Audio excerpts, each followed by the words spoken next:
초대받은 이승엽입니다. 이렇게 또 청주에 오랜 역사를 가진 그 서문교회에 와서 또 성도님들과 또 전국에서 아마 신청을 하셨다고 그러는데요. 많은 분들이 와서 또 이렇게 반가운 얼굴들을 보게 돼서 무척 기쁘게 생각합니다.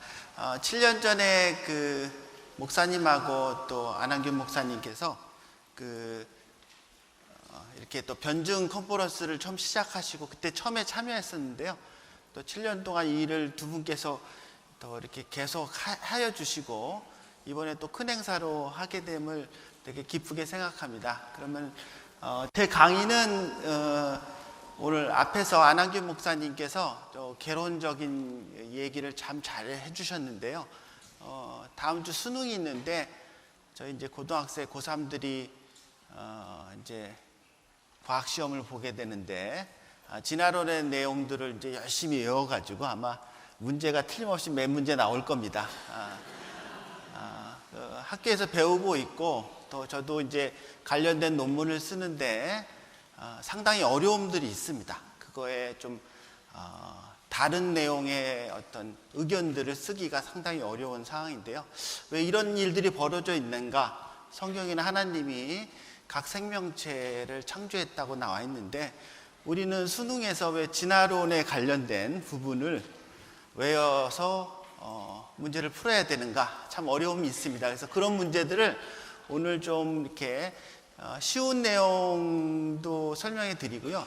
뒤에 조금 어려운 내용이 있습니다. 여러분께서 근데 그것도 저도 이제 강의를 많이 했으니까 좀 어려운 내용을 쉽게 이해할 수 있도록 한번 설명을 해보도록 하겠습니다. 뒷부분에 가면은 조금 여러분도 집중해 주셔야 이런 면들이 있었구나 깊이 생각해서 진화론과 이 창조론, 지적 설계 부분이 이러한 것들이 있었구나 하는 것들을 잘 쫓아가 주시면 좋을 것 같습니다. 네, 준비되셨죠? 네. 예, 파워포인트로 준비해 주십시오.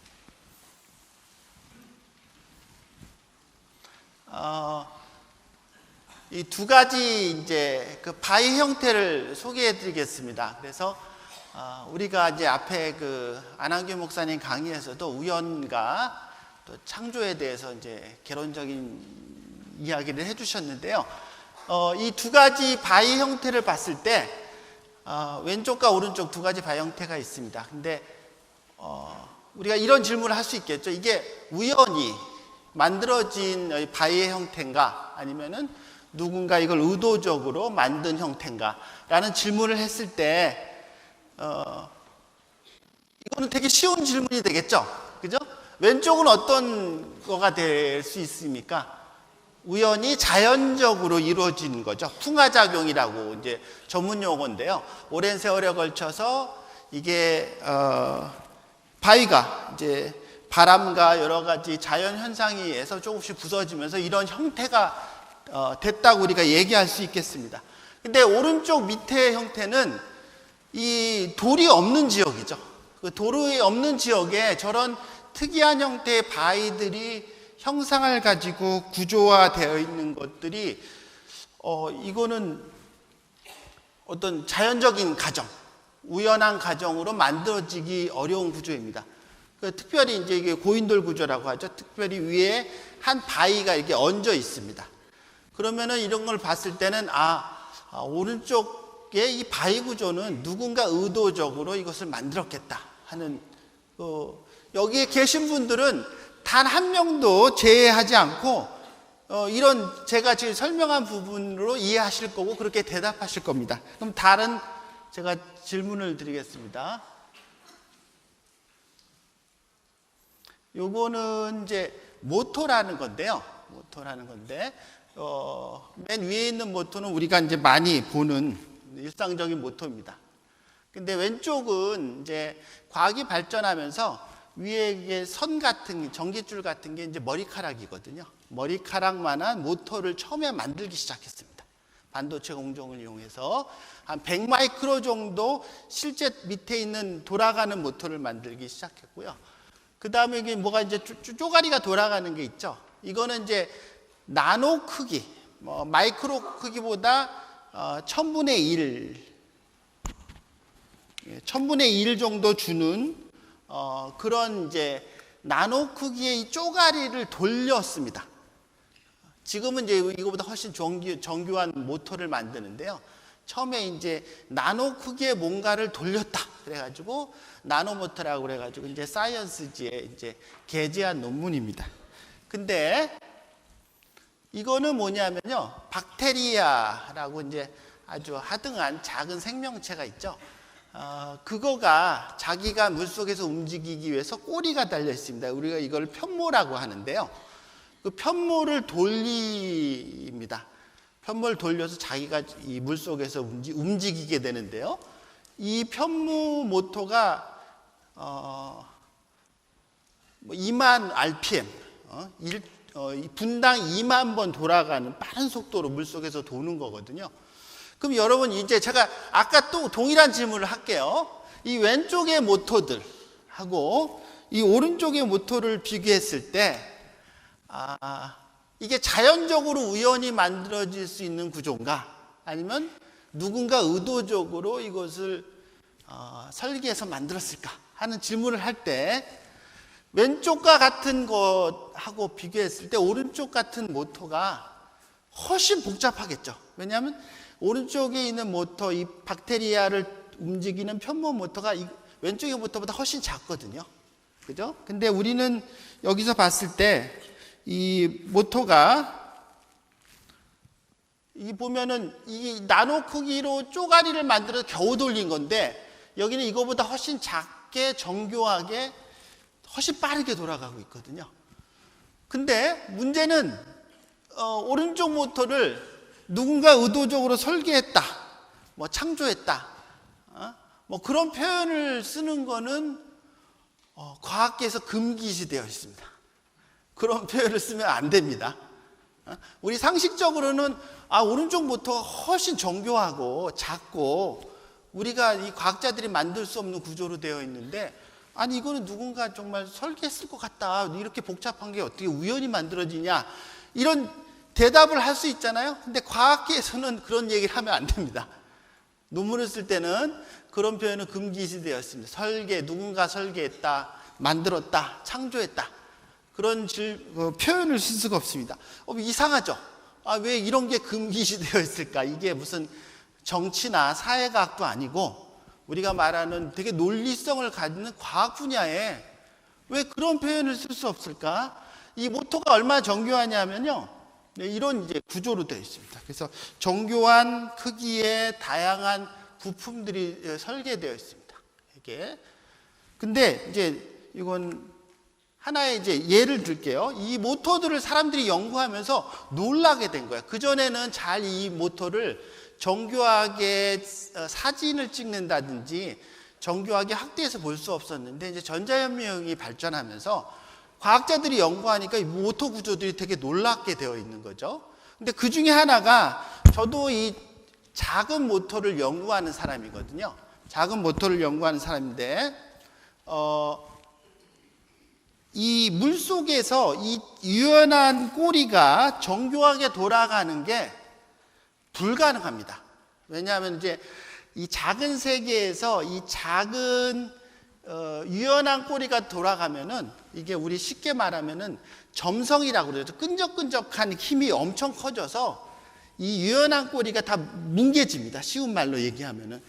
딱딱한 꼬리는 돌아가는데 유연한 꼬리는 과학적으로, 공학적으로 돌아갈 수가 없거든요. 그래서 어떻게 유연한 꼬리가 이렇게 빠른 속도로 물속에서 작은 꼬리가 돌아가느냐, 이거를 풀 수가 없었어요. 그래서 과학자들이 연구를 해보니까 이게 이제 비틀린 방향으로는 되게 강한 분자 구조로 되어 있어요. 근데 이게 우리가 만들 수 없는 구조입니다. 이게 과학자들이 이런 걸 연구를 하는 거죠. 그래서 이런 구조로 되어 있어서 이런 것들은 이게 비틀린 방향을 견딜 수 있는 강한 구조로 되어 있다, 연구만 하는 거죠. 근데 되게 놀라운 거는 이런 구조를 우리가 만들 수가 없습니다. 또 하나, 이거 다 이제 사이언스 논문이죠. 그러니까 과학자들은 이제 이런 걸 연구를 하는 거죠. 이게 얼마나 정교하게 만들어져 있는가, 어떤 기능을 가지고 있는가 연구를 하는 거죠.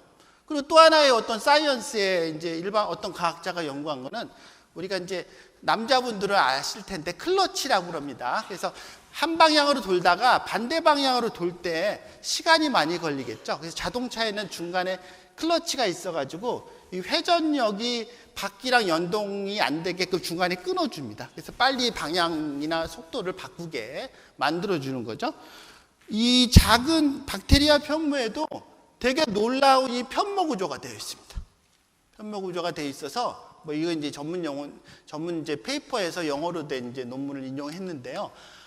이런 것들을 과학자들이 보면서 아니 정밀한 클러치 구조가 단백질 부품으로 설계되어 있는 거죠. 그래서 이제 그런 거를 이제 열심히 연구해가지고 좋은 논문을 이제 사이언스 이제 논문을 게재를 한 거죠. 그러니까 이런 과학자들이 이 박테리아 편모의 모토들의 한 부품들을 쫙 연구를 해서 열심히 이제 막 연구비 받아가지고 몇 년을 연구했겠죠. 그래서 이런 사이언스의 논문 나려면은 되게 진짜 좋은 연구를 하신 분들이죠. 그죠?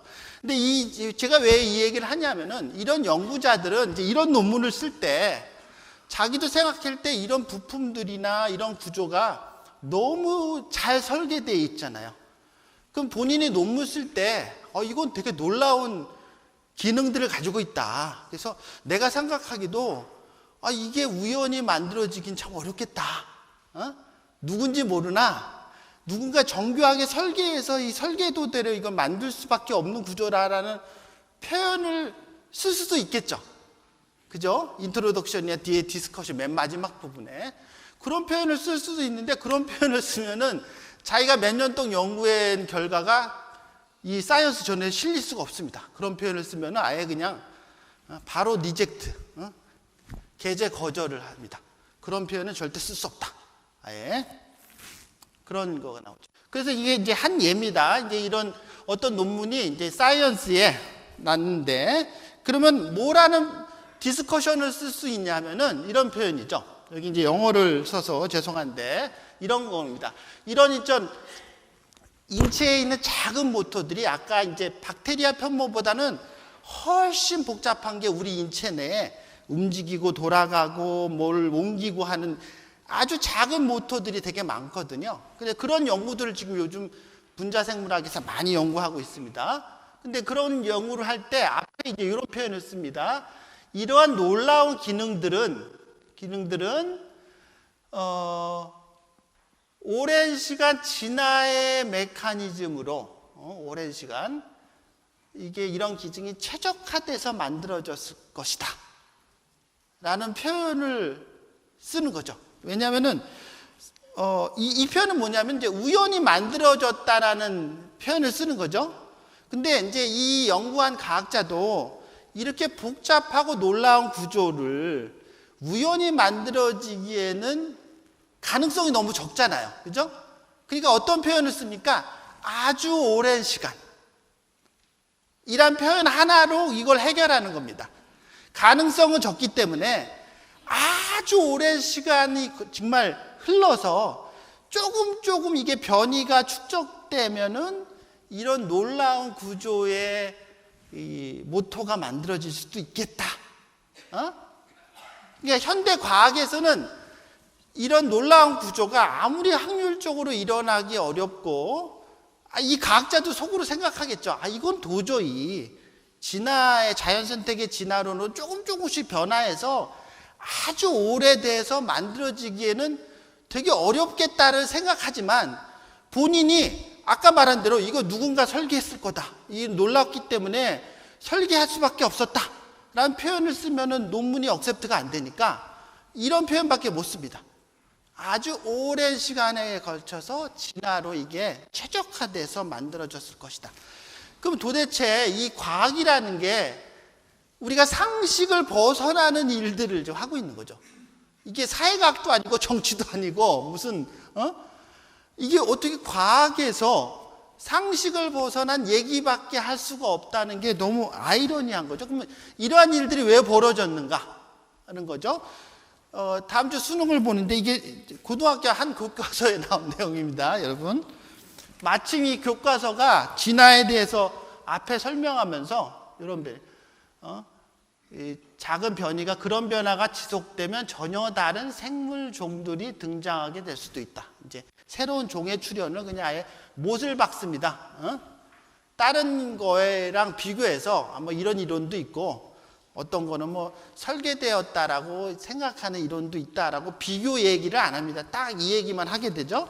그리고 좀 전에 얘기한 여기 이제 원핵 진핵 생물 얘기하면서 여기 박테리아 여기 편모 얘기합니다. 근데 전문 연구자들은 이 편모가 이렇게 복잡하기 때문에, 놀라운 기능을 갖기 때문에 이게 우연히 되어질 수 없는 거라고 다들 생각을 하죠. 생각을 하는데 교과서나 아까 논문에서는 너무 당연히 이건 우연히 그냥 만들어진다라고 그냥 넘어갑니다.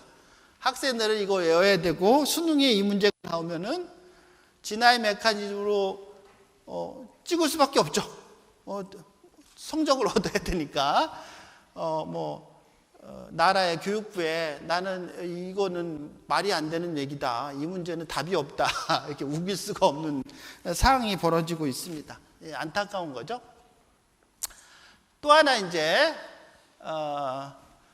왼쪽은 이제 그 로봇입니다. 그래서 카이스트의 이제 오준호 교수님이 이제 슈버 로봇도 만들고요. 이제 왼쪽은 아시모 일본 혼다에서 만든 로봇입니다. 이제 두 발로 걸어 다니는 로봇이죠. 두 발로 걸어 다니는 로봇을 우리가 휴머노이드라고 얘기하는데, 여기서 이제 물론 기계적인 이런 장치들을 설계해서 정밀하게 깎고 조립하는 것도 어렵지만, 가장 어려운 거는 뭐냐면은 이 소프트웨어입니다. 얘가 계단도 올라가야 되고, 손가락으로 뭐 계단도 집어야 되고, 그죠?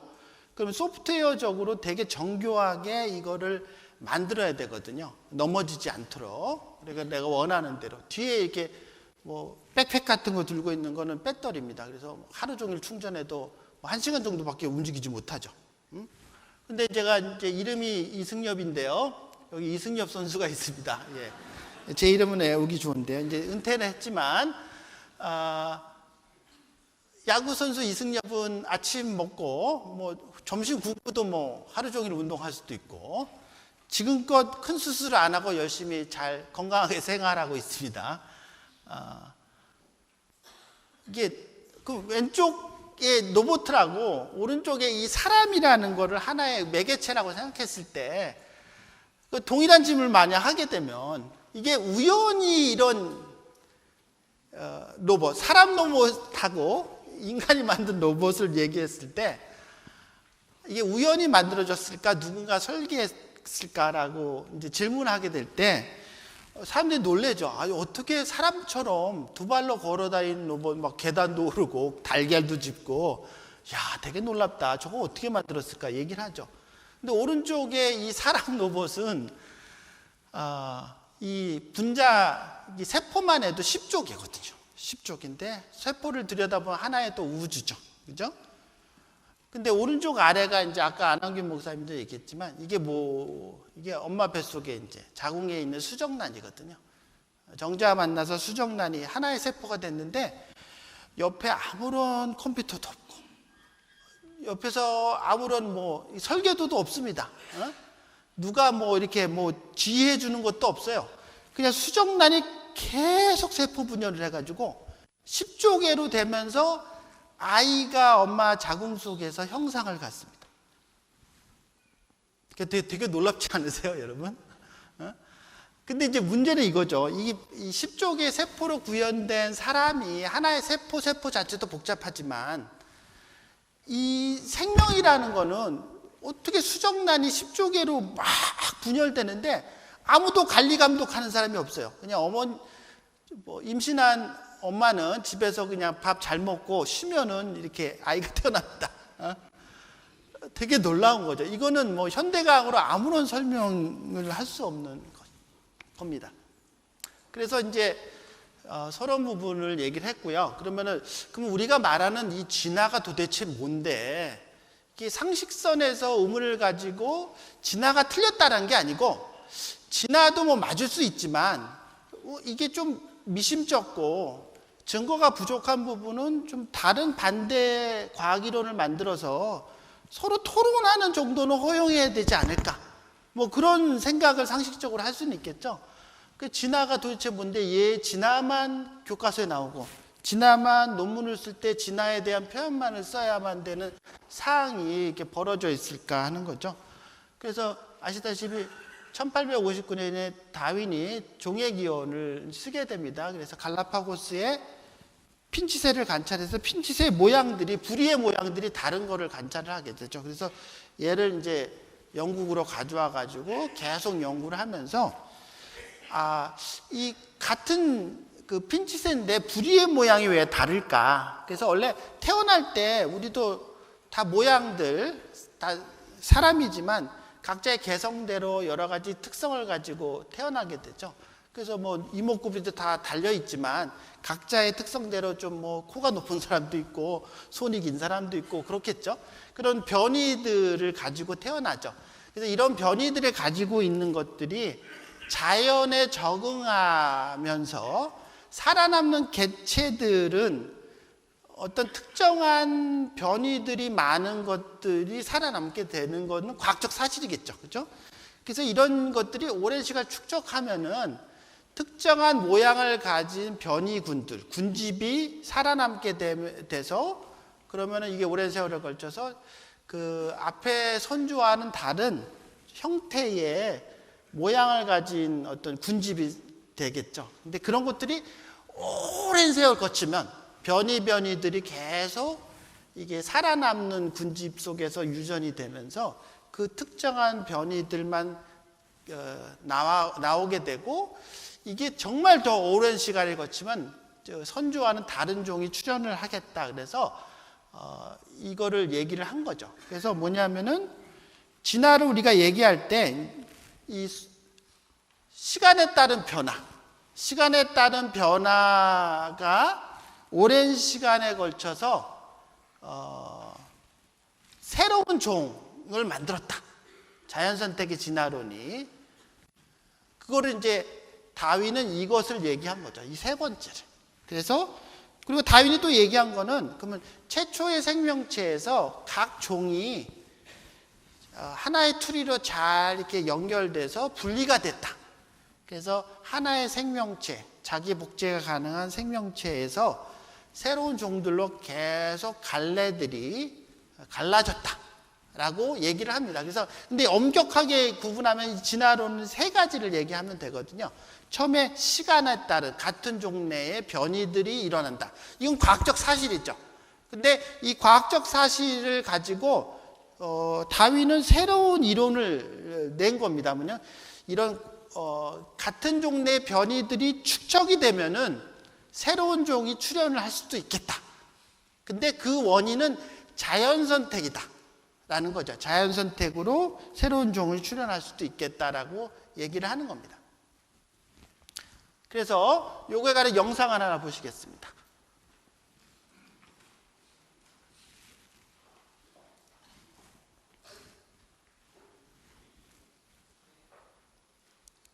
밑에 클릭을 밑에 부분을 좀 파일해서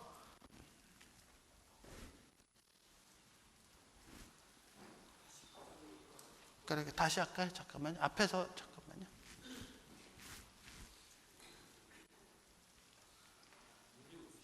예. You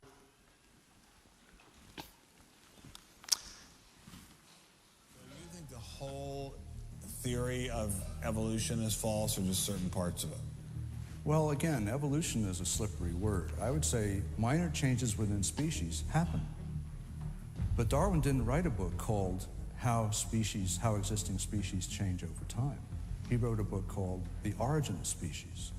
He purported to show how this same process leads to new species. In fact, every species. And the evidence for that grand claim is, in my opinion, almost totally lacking. How does Darwin or Darwinism say life began? Well, he didn't know, and in fact, nobody knows. So Darwinism, strictly defined, starts after the origin of life and deals only with living things. Well, how can there be a theory about life without a theory about how life began? Well, a grand overarching evolutionary story, of course, does include the origin of life, but Darwin's theory doesn't begin until you have the first cell. Well, does someone have a theory about how life began?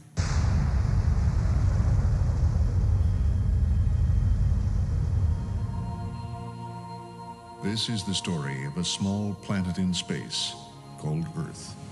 For a typical Darwinian explanation of how life originated, Dr. Wells directed me toward this documentary. The chemical elements essential for life, hydrogen, oxygen, carbon, and nitrogen, were now in place. What was needed was a way of combining them. Perhaps the energy came from lightning. Whatever it was, Excuse me? whatever it was, energy managed to arrange these chemical ingredients in just the right way. Whatever it was? I was hoping for something a little more scientific. The most popular idea has been that life emerged spontaneously from primordial soup. In 1953, Stanley Miller mixed water, methane, ammonia, and hydrogen to simulate the early Earth's atmosphere. Then he ran electricity through it in an attempt to jumpstart life. It didn't work. While the initial results seemed promising, 50 years later, most serious scientists have abandoned this approach in favor of alternate theories. Prominent Darwinist Michael Ruse attempted to explain one of them to me. He wasn't kidding. How did we get from an inorganic world to the world of the cell? Well, one popular theory is that it might have started off on the backs of crystals. My crystal ball. Molecules piggybacked on the back of crystals forming, and that this led to more and more complex. But of course, the nice thing about crystals is every now and then you get mistakes, mutations, and that this opens the way for natural selection. But at one point there was not a living thing. Yeah. And then there was a living thing. How did that happen? Well, this is I've just told you. And I don't see any reason why you shouldn't go from very simple to more and more complex to more and more complex. I don't either, but I don't know how you get from mud to a living cell. That's my question. Yes, well, I've told you. I think it was on the Try back one of more crystals. time. On the backs of crystals. On the backs of crystals is at least one hypothesis, yes. So that's your theory, and you think that is more likely and less far-fetched than intelligent design? I think it is. I wouldn't put Ben Stein's money on Dr. Ruse's joyriding crystals, but it did make me wonder, what were the chances of life arising on its own? It's been speculated that probably there would have to be a minimum of about 250 proteins to provide minimal life function. If that's really true, then I think it's almost inconceivable that life could have happened in some simple step-by-step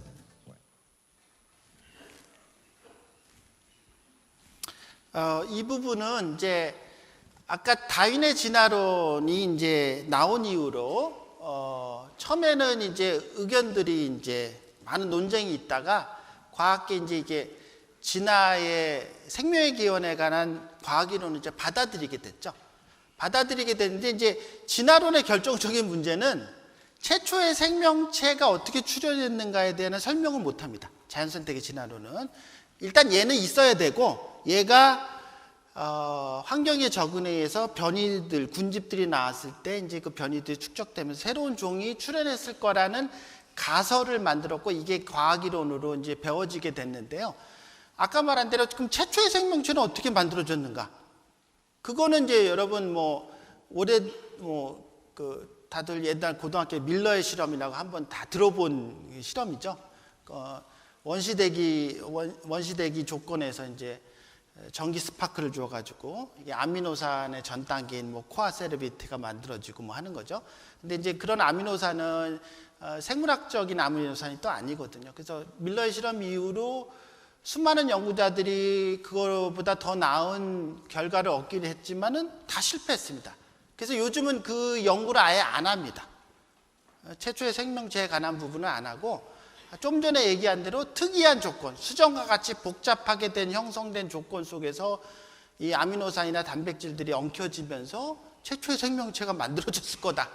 그렇게 얘기하든지 지구상에서 이 우연이란 조건 속에서 최초의 생명체를 얘기하기가 과학적으로 어떤 충분한 증거를 가지고 이론을 만들어내기가 어려우니까 요즘은 대부분의 과학자들이 최초의 생명체가 외계에서 왔을 거다 라고 얘기해요. 근데 그 질문을 이제 외계에 던지는 거죠. 어느 상황 속에서 최초의 생명체가 지구로 떨어졌다. 그러면 최초의 생명체가 일단 지구에 있으면 그 다음에 수많은 종들, 수백만의 종들을 만드는 건 자연선택의 진화론으로 설명하면 되거든요. 그죠?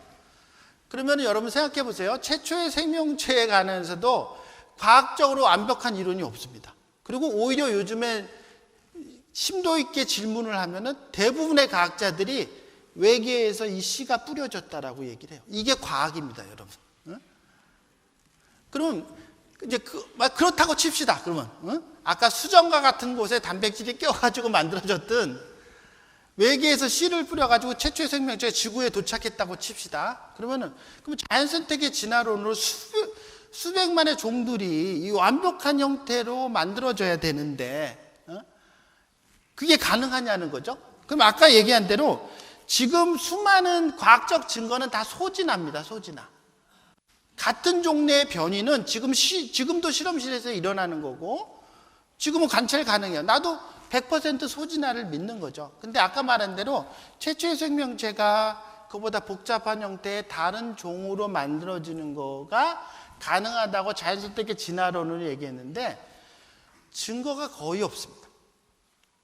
여러분 이상하죠? 아니 교수님 여기 무슨 얘기를 합니까? 우리 뭐 신문 보도를 보든 뭐 나는 그쪽에 문외한이더라도 뭐 보도 보면은 그런 증거들 많다고 계속 보도되는데 왜 증거가 별로 없습니까? 라고 얘기하죠. 그럼 여러분 우리 혹시 예전에 여러분 생물학 배우신 분들 별로 바뀌지도 않았어요. 뭐 여러 가지 이게 이제 뭐 해켈의 배아 발생도 뭐 생각나시죠? 근데 요거는 이미 과학자들이 이제 진화론자 내부에서 이게 잘못되어 있다는 게 밝혀졌습니다. 해켈이 유명해지려고 이 사진들을 조작을 했거든요. 뭐 그런 것들에서 지금 이제 대부분의 생물학 교과서는 빠졌는데 아직도 남아있는 교과서들이 있어요. 이거는 과학자들이 이미 틀렸다는 걸 증명을 했고요. 우리가 뭐 영국의 산업지대 후추나방 얘기 많이 아시잖아요. 그죠? 이것도 과학자들이 연구하니까 이제 이 후추나방 실험을 했던 사람이 조작했다는 게 나중에 밝혀졌어요. 근데 이거는 아직도 생물 교과서에 있습니다. 되게 중요한 진화론을 설명할 수 있는 매개체가 되니까. 그리고 이제 뭐 말의 화석인데 왼쪽이 교과서에 나온 순서예요. 그 연대별로. 근데 이게 실제 말도 종류가 많잖아요. 오른쪽이 원래 실제 스케일 사진입니다. 근데 오른쪽 사진을 안 내고 왼쪽 사진을 내요. 우리가 유인원도 이제 이렇게 각도 구조에 따라서 연대별로 이렇게 얘기를 하게 되죠. 그것도 그냥 요 각도만 얘기하는데 실제는 완전히 다른 것들을 이제 쭉 얘기를 합니다. 그리고 우리가 이제 아까 말한 대로 다윈의 트리 얘기를 하죠. 그래서 하나의 최초의 생명체에서 다 갈라져서 모든 생명체가 대진화, 자연선택의 진화론을 만들어졌다고 얘기하는데 실제 그 왼쪽과 오른쪽 위의 그림은 화석의 증거입니다. 그 화석을 아무리 발굴을 해봐도 몇백 년을 발굴을 해봤는데 이 중간에 종과 종 사이 이어주는 우리가 미싱 링크, 중간 생명체라고 그러죠. 중간 생명체 화석이 안 나타나는 거예요. 그러면 여러분 아주 크게 종을 나눠서 수십만 종이라고 얘기도 하고 뭐 수백만 종이라고 얘기하는데 뭐 수십만 종이라고 얘기를 합시다. 그러면 이것도 그냥 우리가 상식선에서 얘기를 하면은 종과 종 사이를 바로 어느 순간 변이가 축적돼서 새로운 종이 출현할 수 없잖아요. 그러니까 아주 오랜 세월에 걸쳐 변이들이 막 모여져 가지고 어느 순간 새로운 종이 나와야 되는데 그러면 중간 생명체 형태가 되게 많을 거 아니에요. 종과 종 사이를 이어주는 이상한 형태. 그럼 화석을 발굴해 보면 우리가 만약 수십만 종이라고 했으면 중간 생명체는 그거보다 훨씬 많아야겠죠. 그러면 화석을 발굴해 보면 10개를 발굴해 보면 중간 생명체가 몇 개씩은 나와야 되잖아요. 그죠? 근데 지금 다윈의 종의기원이 나온 이후로 거의 뭐 150년, 200년이 흘렀는데 얼마나 수많은 과학자들이 화석을 발굴했어요. 중간 생명체라고 논란이 되는 화석이 몇십 개밖에 안 됩니다. 그것도 딱 이게 중간 생명체라고 얘기하는 게 아니고 다 논란이 있는 애매한. 그럼 여러분 좀 이상하지 않아요? 내가 지금 교과서에서도 여러분 세대 때도 배웠고 지금 내일 다음 주에 수능하는 고3 고등학생도 계속 배우고 있는데, 아니 우리는 대진화로 모든 생명체가 다 만들어졌다고 자연스레 진화론을 얘기하는데, 아니 어떻게 대진화의 증거가 거의 없다는 게 이게 되게 쇼킹한 얘기죠. 그죠? 그것도 예전부터 배웠던 시조새가 가장 확실한 중간 생명체의 증거라고 얘기했는데 그것도 논란이 많거든요. 진화론 내부에서도 이게 정말 중간 생명체 아니냐. 요즘에 대부분 이건 새라고 봅니다. 새와 파충류의 중간이지만 새라고 보게 되거든요. 뭐 그런 것들. 그러면 이게 도대체가 내가 믿고 있는 자연선택의 진화론이 대진화의 증거가 없으면서도 왜 얘만을 가르치고 있고 얘만을 얘기할 수가 없는가. 그리고 우리가 이제 지지주상도라고 그래가지고 예전부터 많이 배웠던 연대수르로 단순한 생명체에서 복잡한 생명체가 나온다고 막 외우고 막 지구과학 시간에 했죠. 저도 열심히 했고. 근데 실제 뭐냐면 이 캄브리아기에서 다양한 형태의 생명체들이 갑자기 출현합니다. 그 이전, 캄브리아 이전에서는 삼엽충이나 조금 몇 개 형태밖에 없었는데 이 캄브리아기에서 엄청난 많은 형태의 생명체들이 막 갑자기 출현하게 돼요. 그래서 이거를 이제 캄브리아의 생명의 대폭발이라고 얘기를 하는데, 이 얘기는 지금 제가 창조론자나 뭐 지적설계론자의 얘기가 아니고 진화론자들이 다 연구한 결과입니다. 그래서 이제 뭐 그런 그 캄브리아의 지층들이 이제 럭키 산맥 쪽에서 많이 발견이 되면서 그런 것들이 이제 과학적으로 이제 탐구를 하게 됐죠. 그래서 이 왼쪽에 스티븐 굴드나 이제 이 시몬 모리스 교수 같은 경우가 진화론자지만 화석학적인 결과를 봤을 때 다윈이 점차적으로 진화돼서 모든 생명체가 만들어졌다는 거는 이건 틀린다. 이건 틀리다. 그래서 진화론 내부에서 이 오랜 세월에서 점진적으로 변화가 이루어서 모든 생명체가 만들어졌다를 우리가 신다윈주의라고 얘기하는데요. 이 신다윈주의가 틀렸다라고 얘기한 같은 진화론자입니다. 이분은 뭐 교회 나간 사람도 아니고 창조론자가 아닌데 같은 내부에서 그건 틀렸다라고 얘기를 하는 거죠. 그러면 이 사람은 그러면 신다윈주의자 틀었으니까 자기 나름대로 이론을 내겠죠. 그래서 이제 타계한 굴드 교수가, 하버드대 굴드 교수가 이제 유명한 이게 이제 이론을 내게 되는데요. 모리스 교수는 이제 우리가 나중에 DVD 판매하겠지만 이 다윈의 딜레마라는 이 DVD에서 자기는 진화론자지만 여기 출연을 하게 됩니다. 지적설계에서 만든 DVD인데요. 그래서 자기가 다 얘기를 해요. 다윈주의에서 점진적인 변화로 하는 건 틀렸다. 자기는 지적설계를 옹호하지는 않지만 다윈주의가 틀렸다라는 건 여기서 명백히 밝히게 됩니다. 그래서 이제 스티븐 제이 굴드는 이게 오른쪽에 이 틀인 틀렸고 중간 생명체가 안 나오니까 자기도 의아할 거 아니에요. 이 고생물학자고 화석을 연구하는 전문가인데, 세계적인 전문가인데, 그러니까 이번에는 이제 뭐냐면은 중간 생명체가 있긴 있는데 이 어느 시기에 왜 그런지 모르게나 중간 생명체들이 계속 빠른 속도로 많이 나오게 됐다. 라고 하는 거죠. 되게 빠른 속도로 이 부분에 이제 많이 나오게 됐는데 이게 이제 연대순을 보면 되게 짧은 순간이니까 이 지층에 얘네가 묻히지 않았다. 라고 얘기를 하는 거죠. 그러니까 화석은 발굴이 안 되니까 그걸 설명을 해야 되잖아요. 그죠? 근데 얘는 지금 단속 편의성은 진화론의 한 큰 그래도 중요한 이론으로 토론을 하는 이론이거든요. 신다윈주의도 가능성이 있고 얘도 가능성이 있으니까 서로 막 이렇게 얘기를 하면서 하는데, 근데 동일한 표현을 여러분, 이게 중간 생명체가 없기 때문에 각 종이 이게 구별이 돼서 누군가는 성경의 하나님이라고 얘기하면 또 과학에서 뭐라 그러니까 이 종과 종을 구별해서 어느 시기에 구별돼서 만들어졌다라는 표현을 내가 과학에서 쓴다고 합시다. 근데 그건 받아들이지 못하는 거예요. 그런 표현은 과학이 될 수가 없는 거죠. 이 단속 표현에서도 신다윈주의는 과학이 돼도 누군가 생명체를 만들었다라고 얘기하면은 과학이 안 되는 겁니다. 그런 얘기도 충분히 가능한데, 그런 얘기할 수도 있는데 과학에서는 그렇게 얘기를 못 하는 거죠. 그리고 이제 다윈도 자기가 아까 말한 대로 대진화에 대한 이론을 낸 거잖아요. 소진화의 증거를 보고 이게 오랜 시간 축적이 되면, 변이가 축적이면 새로운 종이 출현하겠다라는 이론을 냈는데 자기가 틀릴 수도 있잖아요. 왜냐면 자기가 그런 대진화의 증거를 확실히 보고 자기가 이론을 쓴 게 아니거든요. 그러니까 자기도 과학자로서 솔직하게 나는 대진화, 자연선택의 대진화를 일으킬 수 있다고 얘기하지만 누군가가 이게 어떤 복잡한 구조가 자기가 말한 연속적인 오랜 시간에 걸친 작은 수정, 변이에도 만들어지지 않은 어떤 구조가 생명체에 있다면 자기 이론이 틀린 거잖아요. 왜냐하면 자기는 작은 변이들이 축적돼서 모든 생명체가 만들어졌다라고 가정을 한 거거든요.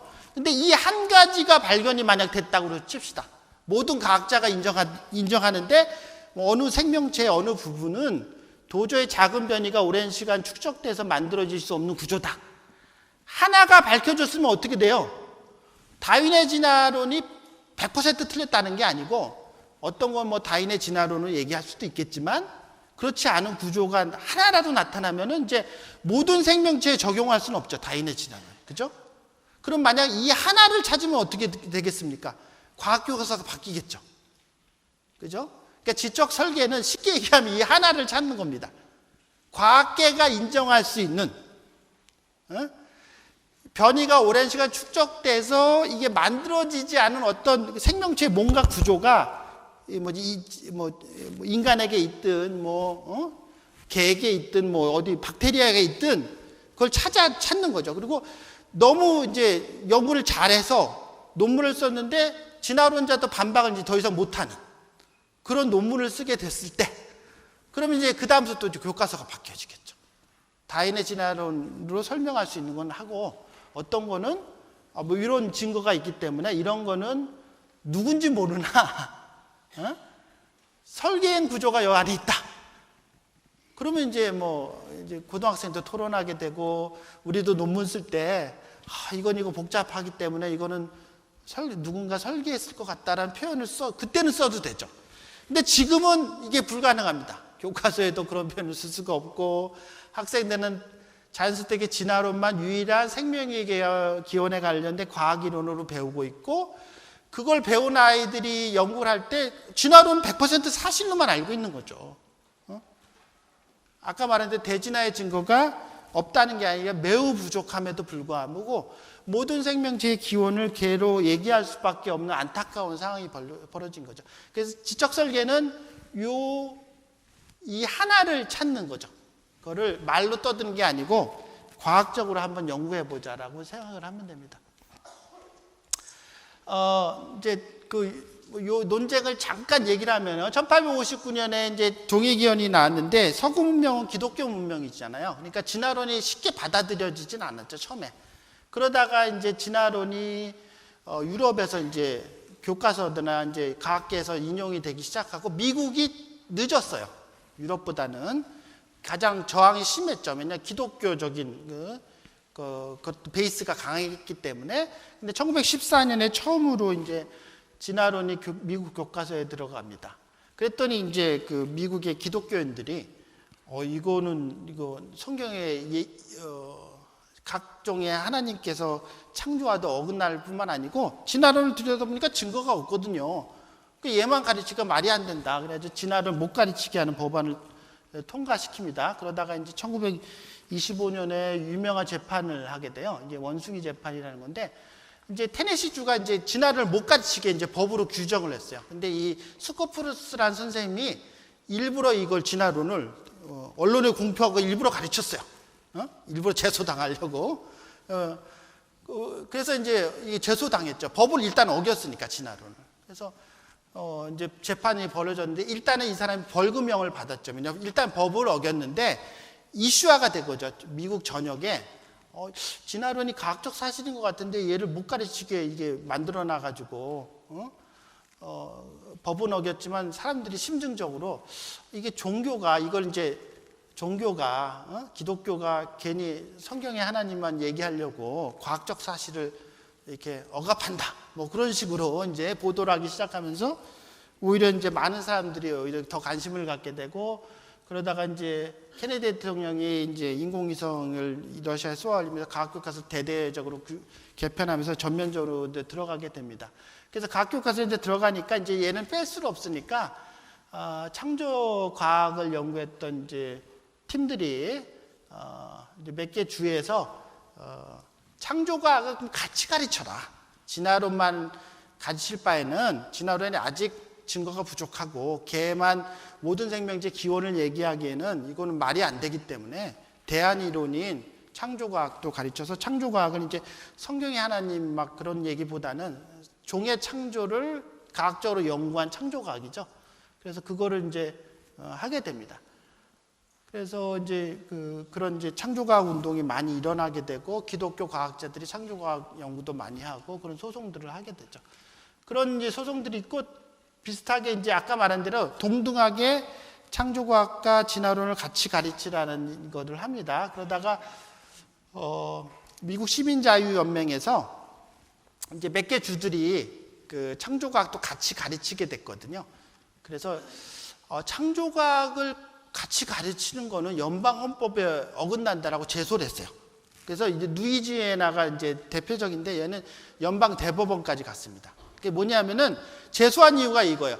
창조과학을 과학교과서에서 같이 가르치는 거는 그 헌법에 종교의 자유가 있잖아요. 그래서 공립학교에서 공립학교에서는 종교를 가르칠 수 없거든요. 어떤 특정 종교를 가르칠 수 없는데, 창조과학은 결국은 얘기하려면 하나님이 각 종교를 창조했다라는 걸 얘기해야 하기 때문에 이거는 종교를 가르치는 거다, 과학 시간에. 그럼 연방 헌법을 어기는 거다라고 제소를 한 거예요. 그죠? 제소를 해서 그러면 이제 여기는 1명 판사가 안 하고 9명 판사가 있는데요. 그러면 여러분, 우리 이제 헌법재판소와 같은 거죠. 그러면 제소한 팀이 뭐냐면, 창조과학을 같이 지금 가르치고 있는데, 루이지애나 주가 제소한 팀은 이 창조과학을 가르칠 때 종교를 가르치는 거다. 그러니까 이거는 연방 헌법에 어긋나기 때문에 이거는 어긋나기 때문에 루이지애나는 못 가르치는 걸로 해야 된다라고 이제 제소를 한 거죠. 그럼 판사들이 어떻게 생각을 하겠어요? 그 판단의 기준이 창조과학이 종교냐 과학이냐를 얘기를 해야 될 거 아니야. 그죠? 그걸로 판단을 해야 될 거 아니야. 그게 과학적인 요소랑 종교적인 요소가 섞여 있는 것 같은데, 어떻게, 그래서 판사 나름대로 결정을 했는데, 어떻게 했냐면, 7명은 창조과학은 어떤 초자연적인 존재가, 창조과학은 이걸 하나님이라고 얘기를 또 안 하기도 하거든요. 너무 비판을 받으니까. 어떤 존재가 각 그 생명체를 종대로 창조했다, 인간을 창조했다라고 얘기하는 거는 결국은 종교적 관점을 같이 얘기하는 거다. 그래서 이건 종교다. 그렇기 때문에 공립학교 과학 시간에 못 가르친다라고 얘기했고, 2명은 뭐냐면, 과학이라는 거는 과학적인 데이터를 다 얘기할 수 있다는 거죠. 그러면은 생명체, 이건 기원을 얘기하는 거기 때문에 점진적으로 변화된 증거도 얘기하고, 누군지 모르나 누군가 이거를 설계했다라는 그 과학적인 증거도 같이 토론하게 하는 거는 과학이니까, 이건 내 생각에는 맞다. 창조과학 같이 가르치는 것도. 그죠? 근데 결국 진 거죠. 왜냐하면 우리가 창조과학이라는 건 하나님이 각 생명체, 우리 성경에 나온, 창세기에 나온 대로 각 생명체를 창조하셨잖아요. 그거를 과학적으로 어떤 증거를 가지고 이제 교과서에서 가르치지만, 결국 그걸 하나님이라는 표현을 빼더라도 누군가가 생명체를 창조했다라는 표현이 과학교과서에 나와야 되는데, 그럼 그 누군가가 뭐냐? 그걸 하나님이라고 하면, 하나님이 각 생명체를 창조했다니까 과학교과서에 나오는데, 그럼 하나님을 증명해야 될 거 아니에요, 여러분. 과학교과서인데. 세상에, 과학교과서에 이 세상에 있는 거를 증명 못하는 단어를 넣을 수는 없잖아요. 제가 생각하기도 그건 아니거든요. 저도 교회를 나가는 사람이지만, 과학교과서에 하나님이 이 종을 창조했다라고 얘기하기에는 너무 부담스러운 거잖아요. 하나님을 여러분 증명할 수 있나요? 못하잖아요. 증명 못하는 표현을 과학교과서에 넣을 수는 없잖아요. 그럼 여러분 생각해 보세요. 하나님이든 어떤 지적인 존재가 생명체를 창조했다라는 게 상식적으로나 대진화의 증거를 보거나 그거 봤을 때 이쪽이 오히려 증거나 사실적으로 가능성이 훨씬 많아요. 근데 문제는 그런 표현을 여기가 들어가야 되는 거죠. 과학교과서 얘기하려면. 그래서 과학이 안 된다는 거예요. 여러분, 연방 판사들이 여러 가지를 생각을 했을 거 아니에요. 그죠? 근데 봤을 때 충분히 종교적인 관점을 얘기할 수밖에 없기 때문에 종교의 한 형태다. 그래서 과학교과서에 못 들어간다라는 거죠. 그럼 여러분, 이게 뭐 창조과학이라고 얘기하든 지적설계를 얘기하든 이 싸움은 계속 판결로 가면, 소송으로 가면 다 이 판결이 납니다. 웬만하면. 그죠? 그렇게 수밖에 없어요. 저도 생각하기로, 전 판사가 아니지만 제가 판사라도 과학교과서에 하나님이라는 표현을 쓸 수가 없고 초월적인 존재인데 그럼 그 초월적인 존재가 뭐냐라고 얘기하면 할 말이 없잖아요. 그러면 이 싸움은 영영 우리 창조론 진영이 지는 게임입니다. 법적 판결로 가면 우리가 이길 수가 없어요. 그러면 이게 너무 아이러니한 거죠. 그러면 우리 이제 고등학생에는 계속 이걸 배워야 되고 얘만 배워야 되고, 저도 논문 쓸 때 설계론적인 표현은 못 쓰고, 이런 놀라운 기능은 오랜 시간에 걸쳐 진화의 메커니즘으로 최적화됐다 라는 표현밖에 못 씁니다. 아쉽게도 설계됐다는 표현 쓰면 억셉트가 안 되거든요. 이게 근데 너무 말이 안 되잖아요. 이거를 금지해 놓고, 근데 전작 자연 선택의 진화론은 증거가 별로 없어요. 아예 없다는 게 아니고 거의 없고 그것도 다 논쟁적이죠. 그러면 이런 그 어려움을 어떻게 탈피를 하느냐? 이게 그러죠. 그러다가 이제 이분이 이제 갑자기 출연을 하게 됩니다. 뭐 그전에도 이제 많은 운동들이 있었나, 이 운동을 시작 분이 법대 교수예요.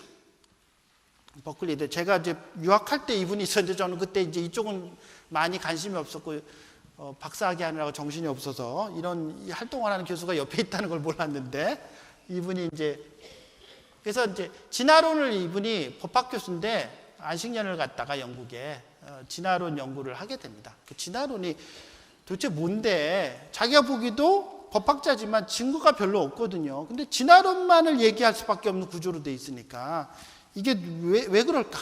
이제 그런 생각을 하게 연구를 하게 된 거죠. 그래서 연구를 하게 돼서 책을 하나 씁니다. 심판대의 다윈이라는 책을 쓰는데요. 이건 제가 이제 번역했는데 서점에만 좀 팔고요. 잘 안 팔립니다. 요즘 하도 오래돼가지고. 예. 근데 이제 이분은 뭐냐면, 이제 필립 존스는 진화론에 대해서 뭐 이런 주장을 하게 됩니다. 여러 가지. 근데 뭐 평신도 분들이 이해하기는 좀 어려울 것 같고요. 제가 이제 이런 얘기를 많이 합니다. 이 강의를 하면서. 뭐냐면은 아까 좀 전에 얘기했잖아요. 증거를 가지고 창조와 진화를 얘기할 때는 토론이 되는데, 결국은 교과서에서도 그렇고 법정에서도 그렇고 하나님이나 초월적인 존재가 이걸 설계했다 만들었다라는 표현을 못 쓰거든요. 그죠? 그게 이제 핵심이잖아요. 그죠? 그러면 여러분, 우리가 진화론자, 창조론자 토론을 할 때 증거를 가지고 이게 만약 틀렸다는 토론이 되고 논쟁이 돼요. 그러다 결국은 진화론자가, 근데 너는 결국 하나님이 이거를 만들었다고 얘기하는데, 그러면 이게 과학이 되려면 그 하나님을 증명해봐라라고 증명해라. 그러면 내가 믿겠다. 그리고 학교에서 나오는 것도 다 오케이 하겠다.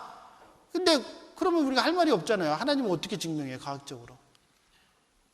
그러면, 근데 이때 이 필립 존슨의 의견은 뭐냐면은, 우리가 동일한 질문을 진화론자에게 할 수 있다는 거죠. 너희의 자연 선택의 진화론은 이 세상에 물질만 있다는 가정하에서 생긴 거다. 그죠? 근데 이 세상에 물질밖에 없는 거예요. 처음에 빅뱅이 돼가지고 물질만 딱, 에너지만 생겨가지고 그 속에서 어떻게 초기 생명체가 만들어지고 자연 선택에서 막 분화가 되면서 생명체가 만들어진 거예요. 근데 너희는 기본적인 가정이 이 세상에 다 자연주의, 물질과 에너지로만 구성된 속에서 이루어졌는데, 그러면 이 세상에 물질만 있다는 걸 증명해봐라라고 얘기할 수 있다는 거죠. 만약에 자연선택의 진화론이 정말 과학적 사실, 100% 사실이 되려면 이 세상에 물질과 에너지만 있어야 돼요. 초월적인 존재는 이 세상에 없어야 됩니다. 알겠죠? 그러니까 하나님이든 뭐 귀신이든 뭐 영이든 뭐 우리가 생각하는 외계인이든 우리가 파악 못하는 그건 이 세상에 없다라는 가정이 정말 100% 완벽하면 그 속에서는 자연선택의 진화론밖에 얘기할 수밖에 없으니까 100% 과학적 사실이죠. 근데 만약에 여러분 자연선택의 진화론을 배웠는데 어느 날 하나님이 이제 나타나셨어. 야, 내가 이렇게 생명체를 창조했는데 너 뭐냐?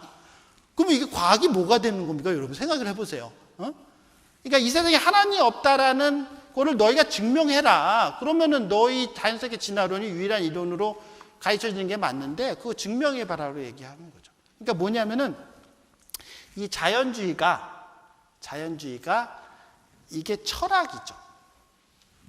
믿음이죠, 믿음. 우리가 하나님, 성경에 하나님이 증명할 수 없는 부분이니까 성경의 하나님을 우리가 변증학적으로 다양한 형태로 이럴 수밖에 없다고 받아들이는 변증학을 발전시켜서 전도의 대상도 되고 학문으로도 연구하지만 하나님을 증명할 수는 없잖아요. 하나님을 객관적으로, 물리적으로 증명할 수는 없잖아요. 그죠?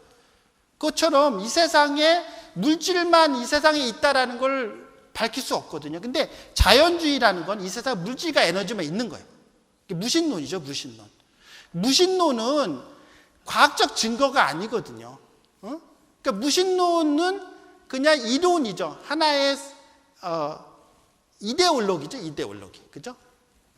그거는 하나의 100% 과학적 사실이 아니잖아요. 그러니까 뭐냐면 무신론에서 나올 수 있는 과학적인 이론이 자연선택의 진화론이고, 그 다음 우리가 유신론에서 입장해 봤을 때 얘기하는 게 창조과학에서 얘기하는 것이든 지적설계든 될 수가 있다는 거죠. 그러니까 동일한 형태의 우리가 싸움을 할 수 있는 거지, 진화론은 과학이고 창조론은 종교다라고 그런 구도는 틀렸다는 거죠.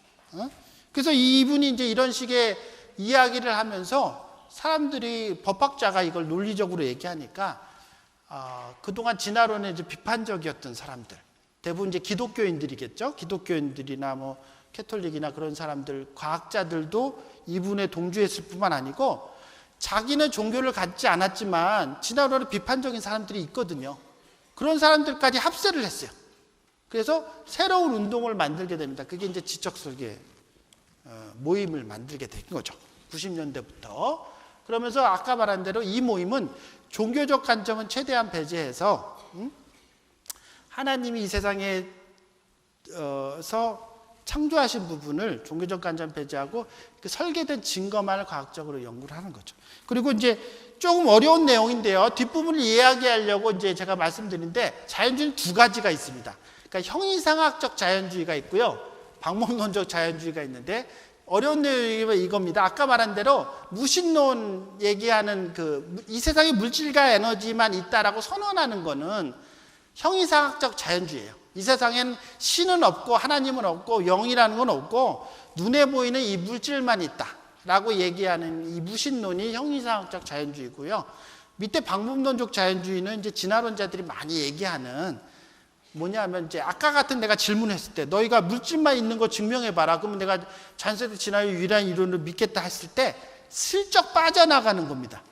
뭐냐면은 우리가 이 세상에 물질만 있는지 뭐 영도 같이 있는지 하나님이 있는지를 다 증명 못하니까 그거는 차치하고 우리가 과학을 하기 위해서 설명 못하는 거를 과학에 집어넣을 수 없으니까 방법론적으로 과학을 하기 위해선 자연주의를 채택할 수밖에 없다라고 얘기하는 거예요. 그러면 그것도 어떻게 되게 납득이 되잖아요. 그죠? 과학을 하기 위해서 이상한 표현을 과학교과서에 집어넣을 수 없으니까 우리는 방법론적으로 자연주의를 한다. 그래서 자연선택의 진화론밖에 얘기할 수 없다라고 얘기를 해요.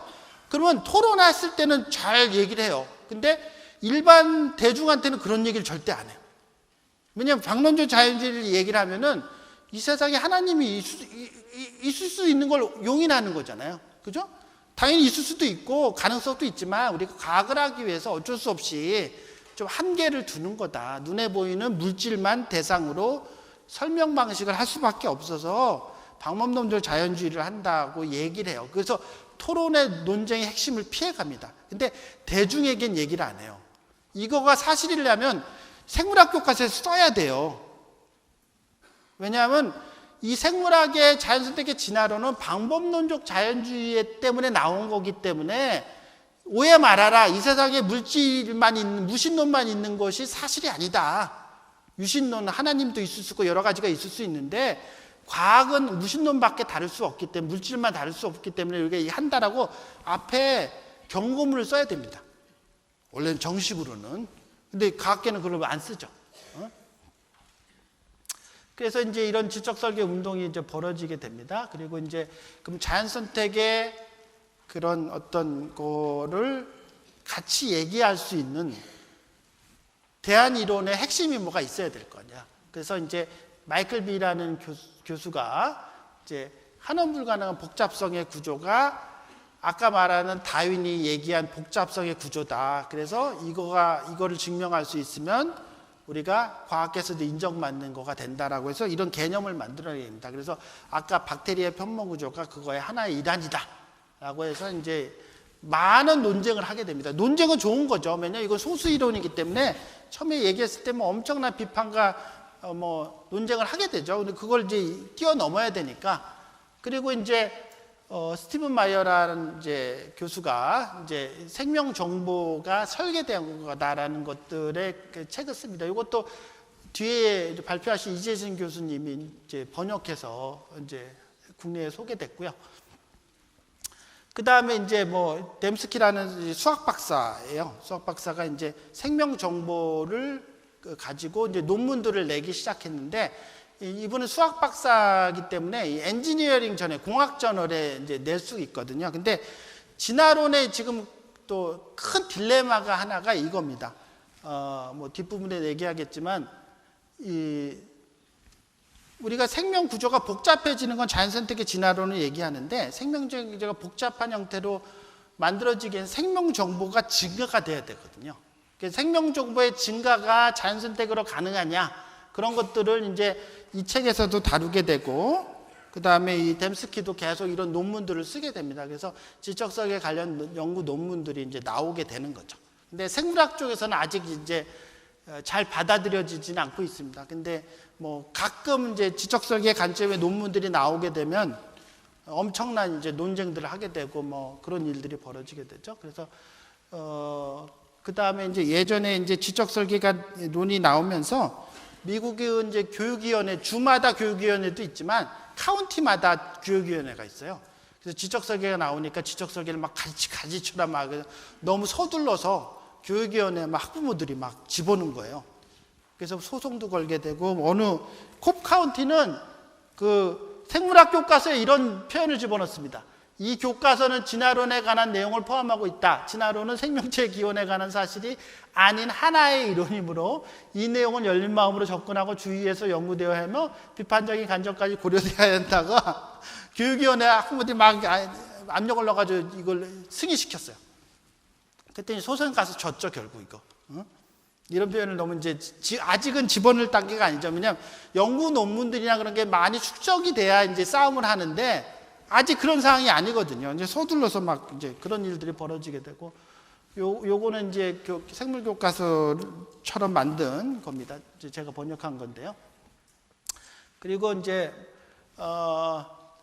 시간이 많이 가서 영상도 있기 때문에 또 하나 이제 전문 용어가 하는데요. 제가 이제 아까 이 얘기를 했잖아요. 그 필립 존슨 얘기를 하고 무신론과 유신론이 동일한 관점에서 100% 과학적 사실에서 다 출발할 수 없으니까 무신론의 철학에서 과학을 하느냐, 유신론의 철학에서 과학을 하느냐 하는 거죠. 근데 이제 진화론자들이나 매스미디어가 우리를 비판하는 대부분의 것들이 이제 뭐냐면은 창조과학이나 지적설계를 얘기하려니까 뭐라고 얘기하냐면은 우리가 아직 뭐 중간 생명체도 부족하고 화석도 부족하고 설명 못하는 대진화의 증거도 부족하지만 이 과학이 많이 발전하면 이게 다 설명할 거다. 우리가 좀 지금 부족한 것들. 왜 포유류는 다 육상에 사는데 고래만 포유류잖아요. 유일한 새끼 나가지고 젖을 먹이잖아요. 그거 설명 못하죠. 뭐 설명 방식이 여러 가지가 있지만, 근데 그것도 과학이 발전하면 다 설명한다. 근데 벌써부터 설명 못한다고 그런 구조나 그런 것들은 하나님이든 초월적인 존재가 했다라고 설명을 집어넣는 거는 좀 비겁한 거다. 과학이 더 열심히 연구하면 다 밝혀질 텐데. 그래서 그 빈틈에 하나님 했다라는 걸 집어넣지 마라라고 얘기하는 거죠. 근데 이제 아까 말한 대로 이게 무신론은 이 철학 체계에서 시작했기 때문에 너희가 생명의 기원을 설명하려면 물질과 에너지로만 설명하는 건 부족하다. 그래서 너희가 설명할 수 있는 건 물질과 에너지 설명하고 설명 못하는 건 설계라는 걸 집어넣어라. 그리고 너희가 하나님이라는 걸 되게 싫어하니까 그만 하나님이라는 표현 쓰지 말고 지적인 존재가 설계했다라고 표현하는 게 왜 과학이 아니냐. 그 물질과 에너지 설계 3가지 중에 3가지로 하면은 생명의 계율을 더 잘 표현할 수 있지 않냐. 왜 너희는 그 빈틈에 오직 다윈의 진화론만을 얘기하냐. 빈틈에 다윈이라는 표현을 쓰는데요. 오히려 우리가 이제 공격하려고 진화론자를.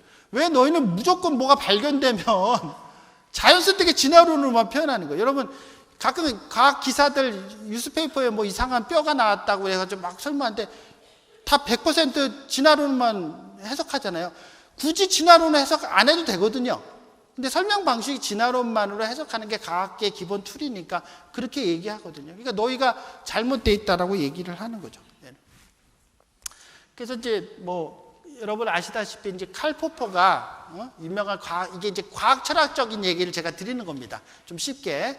칼 포퍼는 어떤 이론이 정말 과학 이론이 되려면 그 이론이 틀렸다라는 걸 증명할 길이 있어야 되는 거죠. 이게 되게 기본적인 거를 가지고 있어야 그 과학이론이지 그렇지 않고는 사이비이론이나 사회과학이론이다.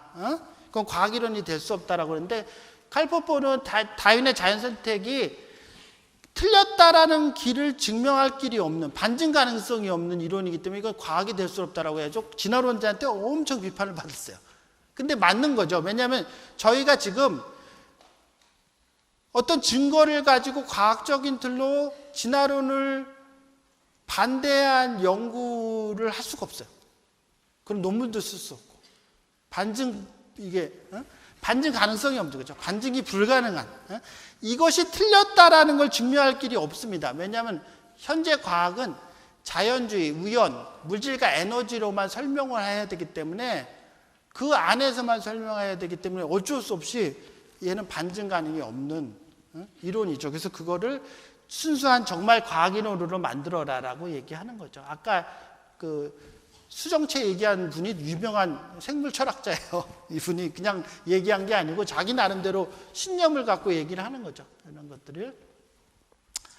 그 다음에 이제 리차드 독스 한번 얘기를 들으시면 이제 진화론을 이제 대중적으로 연구도 하지만 이렇게 많이 얘기하는 분이 있죠. 되게 공격적인 진화론자라고 얘기하는데 이분이 많은 책들을 씁니다. 많은 책들을 쓰고 이것들 뭐 생물학을 전공하는 사람들 아니면은 생물학 전공하는 과학자도 한두 권은 꼭 읽어보게 되죠. 근데 이분이 이제 만들어진 신이라는 책을 쓰게 됩니다. 그래서 이분은 되게 공격적이어서 아주 아까 말한 형이사학적 자연주의를 선언해요. 이 세상에는 하나님은 없다라는 거예요. 이 세상에 절대 어떤 신도 존재할 수 없다. 우리가 눈에 보이는 생명체의 우주밖에 없다라고 아주 선언을 해버립니다. 유신론을 얘기하는 건 이 사람 입장에서 완전히 잘못된 거죠. 그래서 이제 만들어진 신은 사회과학서적이죠. 무신론을 설파하는. 그 전까지는 요거는 대중적인 과학이론서기 때문에 과학책이기 때문에 많은 과학자들이 읽거든요. 물론 인문학이나 뭐 인문 사회계 사람도 많이 읽지만 그래서 이분 책을 과학서적을 읽으면 계속 무신론을 주장해요. 그래서 뭐 아시다시피 뭐 진정한 과학자는 무신론자야 되고 아이들에게 뭐 주일학교 보내는 건 아동학대다 뭐 그런 식으로 이제 막 엄청난 얘기들을 하는 사람입니다. 그래서 이분이 이제 무신론을 설파하는 이런 책들을 쓰게 됩니다. 그래서 이제 아까 이 영상을 한번 보실게요. 추방 허용되지 않는 지성이라는 미국 과학계에서 왜 진화론에 반대되는 연구를 못하게 할까라는 영화 제 DVD도 이제 오늘 사실 수 있는데요. 거기에 뒷부분에 나오는 영상입니다. Hello, Professor Dawkins. How are you? I'm Ben Stein. I'm so sorry to keep you waiting. How are you? Fine, thank you. You have written that God is a psychotic delinquent invented by mad, deluded people.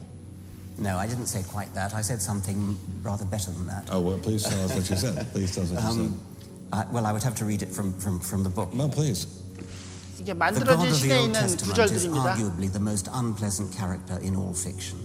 Jealous and proud of it, a petty, unjust, unforgiving control freak, a vindictive, bloodthirsty ethnic cleanser, a misogynistic, homophobic, racist, infanticidal, genocidal, filicidal, pestilential, megalomaniacal, sadomasochistic, capriciously 하나님에 대해 malevolent. 이런 표현이 So that's 만들어진 what you 시대에 think of 있어요. God. Yeah. How about if people believed in a God of infinite lovingness and kindness and forgiveness and generosity, sort of like the modern day God? Why spoil it for them? Oh, Why not just let them have their fun and enjoy happy. it? I mean, I don't want to spoil anything for anybody. I write a book, people can read it if they want to. I believe that it is a liberating thing to free yourself from primitive superstition. So religion's a primitive Oh, superstition. I think it is, yes. So you believe it's liberating to tell people that there is no God? I think a lot of people, when they give up God, feel a great sense of release and freedom. Why do you think that? I mean, what's your Well, dad? What's your scientist? What's your dad? I think, well, I've had a lot of letters saying that, and I've... There are 8 billion people in the world, I Dr. know, Dawkins. How many letters have you had? No, I haven't done that. That's quite true. Professor Dawkins seemed so convinced that God doesn't exist that I wondered if he would be willing to put a number on it. Well, it's hard to put a figure on it, but I mean, I put it as something like, 99% against or something. Well, how do you know it's 99%? I You don't. say not 97%. No, I did. You asked me to put a figure on it, and I'm not comfortable putting a figure on it. I think I just think it's very unlikely. What? But you couldn't put a number on it. No, of course not. No. So it could be 49%. Well, it would be. I mean, I think it's unlikely, but it's quite far from 50%. How do you know? I don't know. I mean, I put an argument in the book. Well, then who did create the heavens and the earth? Why do you use the word who? You see, you immediately beg the question by using the word who. Well, then how did it get created? Well, by a very slow process. Well, how did it start?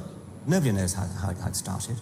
We know the kind of event that it must have been. We know the sort of event that must have happened for the origin of life. And what was that? It was the origin of the first self-replicating molecule. Right. How did that happen? I told you we don't know. So you have no idea how it started? No, nor has anybody. Nor has anyone else. What do you think is the possibility that intelligent design might turn out to be the answer to some issues in genetics or in evolution?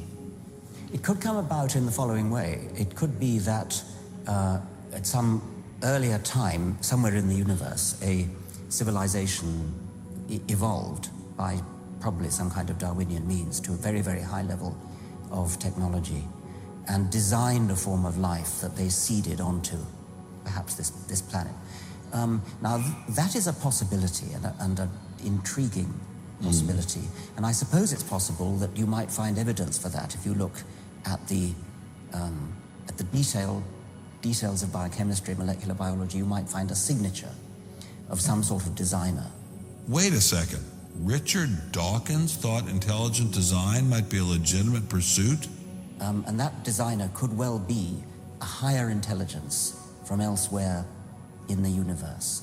Well, but that higher intelligence would itself have had to have come about by some explicable or ultimately explicable process. It couldn't have just jumped into existence spontaneously. That's the point. So Professor Dawkins was not against intelligent design, just certain types of designers, such as God. So the Hebrew God, the God of the Old Testament, he doesn't exist in your view? Certainly, I mean, that would be a very unpleasant prospect. And the Holy Trinity of the New Testament, that doesn't exist? Nothing like that. Do you believe in any of the Hindu gods? Like Vishnu? How can you ask such a question? You I mean, don't, right? How could I? I Do you mean, believe why in- would I, given that I don't believe in any others? You don't believe in the Muslim God? No. I mean, why do you even need to ask? Well, I just wanted to be sure. So you don't believe in any God anywhere? Any God anywhere would be completely incompatible with anything that I've said in I assume. I just wanted to make sure you don't believe in any God anywhere. No. What if after you died you ran into God? He said, "What have you been doing, Richard? I mean, what have you been doing? I've been trying to be nice to you. Yeah. I gave you a multi-million-dollar paycheck over and over again with your book, and look what you did." Bertrand Russell had that point put to him, and he said something like, "Sir, why did you take such pains to hide yourself?" 지금 그 생물학뿐만 아니라 과학자들은 이분의 서적들을 최소한 한두 권 읽어보거든요. 여러분 이제 자녀분이 있으면 대학교 가서 이분의 책들을 이과생들이면 한두 권 읽어보는데 이런 분입니다. 실제 이제 책을 읽으면서 무신론을 설파하는 사람이죠. 그래서 아까 말한 대로 왜 미국 과학계에서 진화론에 반대되는 연구를 못하게 하느냐, 한 영상이고, 아까 요 벤스타인은 유대인이고 여기 변호사입니다. 그래서 이제 그런 질문들 하고, 뭐 하나의 예로 이제 아까 스티븐 마이어 박사의 지적설계 관련 논문이 SCI 이제 그 저널 논문이라고 이제 논문에 처음으로 실려가지고 이거를 그 논문의 에디터거든요. 이 사람이 그 논문을 게재 승인했다는 이유로 스미소니언 연구원인데 해고당했습니다. 이분은 그냥 진화론자인데 교회 다니는 사람도 아닌데. 그러니까 미국에서는 그런 일들이 있죠. 그러니까 과학계 어떤 그 반대되는 일을 하게 되면은 상당히 이제 크나큰 타격들이 있습니다. 그 다음에 이제 요거 1분 얘기하고 유신진화론 1분 얘기하고 넘어갈게요.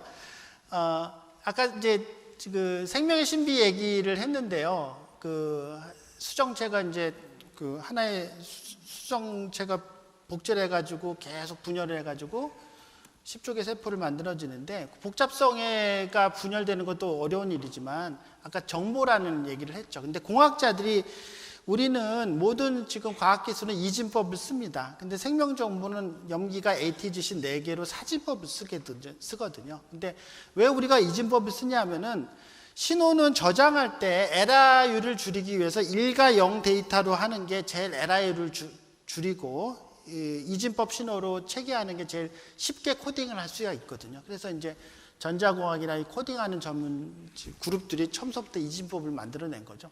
근데 디타 신호는 복제할 때 원래 신호가 그대로 오류를 줄이면서 되거든요. 근데 우리가 생명정보가 자손에게 잘못 전달되면 큰일 나잖아요. 기형아가 태어나잖아요. 그러니까 우리 생명정보를 우리 DNA 속에 디지털 신호를 저장하는데 사진법으로 저장을 합니다. 여러분, 정보는 이 코딩은, 정보 코딩은 물질이 아니거든요. 이건 지적인 산물이거든요. 여러분, 근데 이거를 보면서도 왜 사람들이 이게 우연히 만들어졌다고 얘기하는지 말이 안 되는 거죠. 이건 100% 지적인 산물이거든요. 사진법 코딩은 있을 수가 없는 거죠. 현대 과학은 이진법 코딩, 그보다 훨씬 쉬운 이진법 코딩을 쓰는데 우리 몸에 있는 코딩은 디지털 신호 오류를 줄이기 위해 사진법 코딩을 써요. 여러분 생각을 해보세요. 이거는 누군가 정말 엄청난 설계 기술을 가지고 거기다 집어넣은 거거든요. 그 다음에 그래서 이제 이런 이슈들을 이제 하게 되죠. 우리가 이제 여러분 창조과학은 이제 진화론에 반대되는 연구를 하고 오렌지구 쪽도 진화론에 반대되는 연구를 합니다. 좀 잘 모르시는 분을 위해서 소개를 드리면, 그래서 창조과학회가 이제 성경의 그 창세기를 문자적으로 해석해서 이제 지구 우주 연대를 되게 짧게 보죠. 몇만 년 이내로 보게 됩니다.